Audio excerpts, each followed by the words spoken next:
conférence de plus. Mais c'est plutôt un prétexte pour apprécier l'évolution des droits des femmes en Afrique. Depuis l'adoption de cet instrument majeur qu'est le protocole à la Charte africaine des droits de l'homme et des peuples, relatif aux droits des femmes, qui est communément appelé le protocole de Maputo, qui a été adopté en juillet 2003 par l'Union africaine et entré en vigueur en novembre 2016. Cette rencontre, Madame la Ministre, s'inscrit dans le cadre du suivi de celle qui a été organisée par l'AGS en 2017 sur le thème Maputo 12 ans après, quel défi pour les droits des femmes. En effet, à l'issue de cette rencontre, de fortes recommandations avaient été formulées à l'endroit des autorités et des organisations de la société civile, parmi lesquelles on peut noter l'échange périodique d'expériences sur l'état de mise en œuvre du protocole dans nos pays et aussi la mise en place d'une plateforme de suivi. C'est autour de ces deux recommandations phares que s'inscrit aujourd'hui cette rencontre sous le thème mise en œuvre du protocole de Maputo vers une plateforme africaine de suivi. La tenue de cette rencontre trouve à notre avis toute sa pertinence parce qu'elle se déroule à un an d'échéance importante pour la promotion des droits des femmes et des filles, à savoir la décennie de la femme africaine 2010-2020 consacrée par nos chefs d'État africains et aussi Beijing plus 25. Période qui aspirait à instaurer plus d'égalité et d'équité entre les sexes.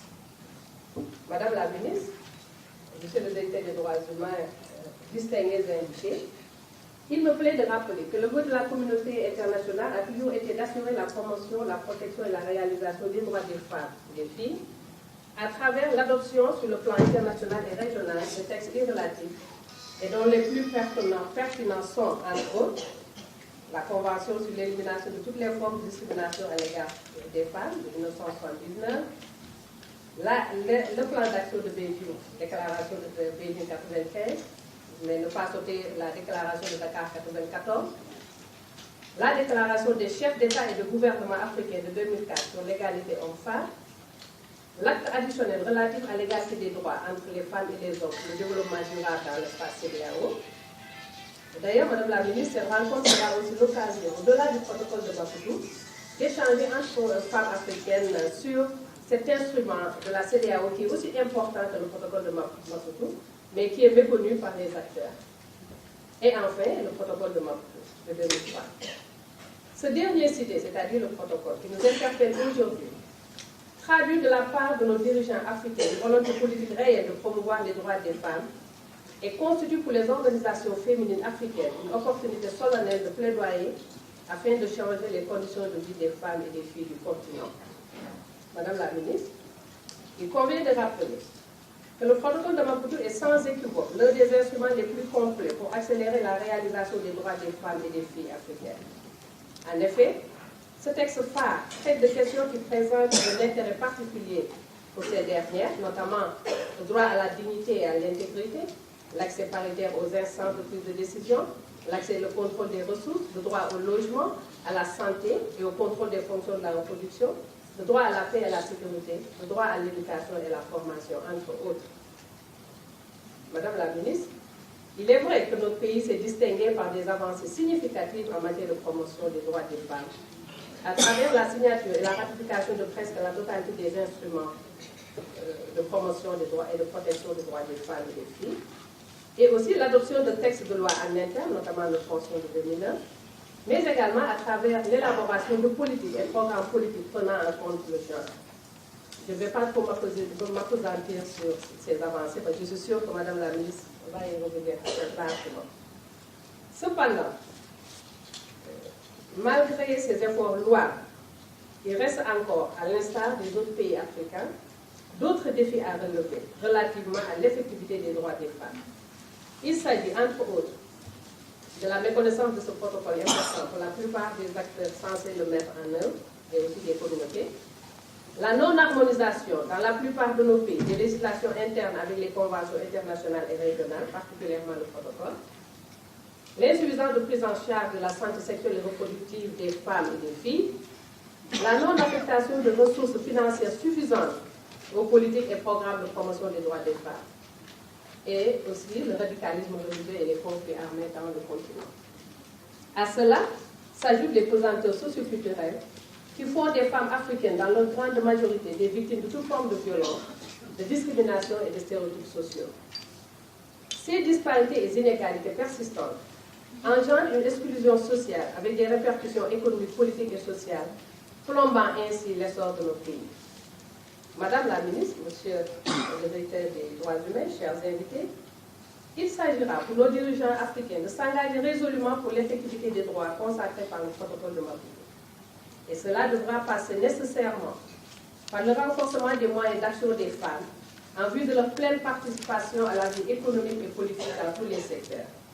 Et une telle posture permettra d'accorder à la femme les mêmes chances qu'à l'homme face aux opportunités de la vie et constituera un gage de réalisation d'un développement durable. À cet effet, l'engagement et le dynamisme des organisations de la société civile que nous sommes sont déterminants pour la concrétisation de la volonté politique de nos dirigeants africains.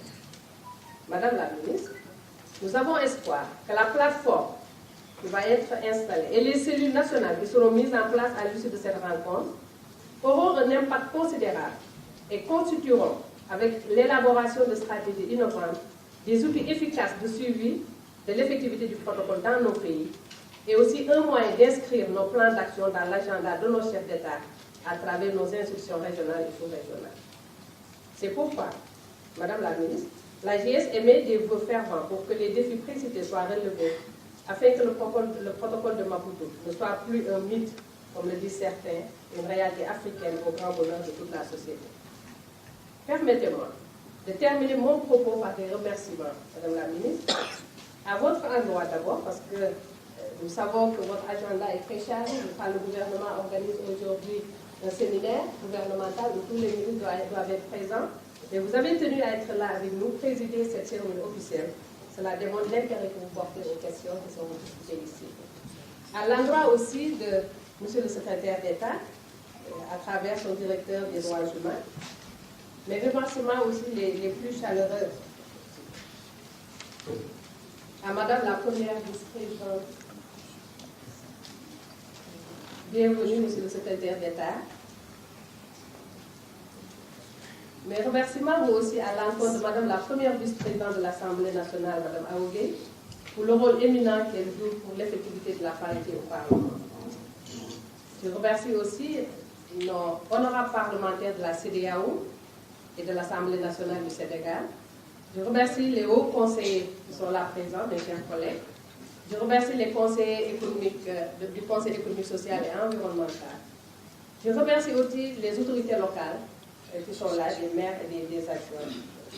Je remercie les partenaires techniques et financiers qui nous ont accompagnés pour la réussite de cette rencontre, particulièrement la Fondation FGS, représentée ici par notre sœur Rosalie Nézian. Madame la ministre, je voudrais m'arrêter un peu sur cette dame, qui est une combattante infatigable des droits des femmes. C'est une femme que nous avons rencontrée ici, c'est vrai, au Sénégal, au niveau du siège de l'AGS, mais qui est au niveau de cette fondation aux États-Unis. Et l'année dernière, la délégation de l'AGS, qui m'avait accompagnée, a été accueillie dans sa fondation par l'ensemble des partenaires. Elle avait regroupé l'ensemble des partenaires techniques et financiers. Pourquoi? Pour faire le plaidoyer des organisations francophones africaines. Et c'est un plaidoyer qu'elle porte tout le temps. C'est elle qui nous a permis aujourd'hui de pouvoir faire cette rencontre d'aujourd'hui africaine francophone. Parce qu'elle tient, comme elle le dit toujours, à ce que les organisations francophones soient aussi dynamiques, sinon plus dynamiques que les organisations anglophones. Merci encore, Rosalie. Et merci pour l'accueil que vous avez réservé au travail. Je remercie aussi nos autres partenaires, MSI, qui est un partenaire privilégié de l'AGS, avec qui nous avons des relations, parce que c'est un partenaire qui nous sort souvent de situations difficiles, qui est représenté ici par notre petite sœur. Je remercie l'ensemble de nos partenaires ici présents, même ceux qui ne sont pas venus ce matin, parce que c'est eux qui nous permettent, avec leur appui, de dérouler la mission de l'AGS et de mener des activités quotidiennes de terrain sur l'ensemble du territoire du Sénégal.